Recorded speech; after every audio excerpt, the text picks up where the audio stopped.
আজকে একটা গল্প বলি। গল্পটা হচ্ছে একটা নদীতে তিনটা নৌকার পথ চলার গল্প।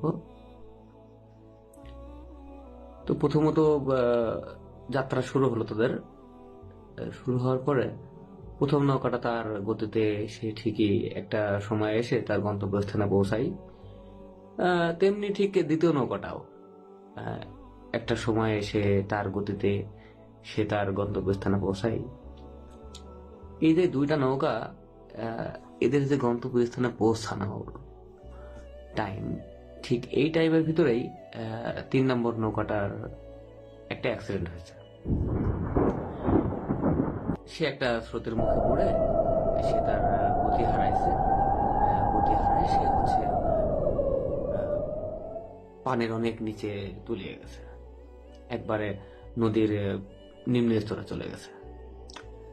তো এখন কি আর সম্ভব যে হচ্ছে তার আবার আগের মতো তাকে উঠে আহ, তার গতি বজায় রেখে তার গন্তব্যস্থানে পৌঁছানো? আমার তো মনে হয় না। এখন আমার কেন মনে হয় না? আহ, টাইটানিককে যদি বলা হয়, টাইটানিক তুমি ওঠো, উঠে 19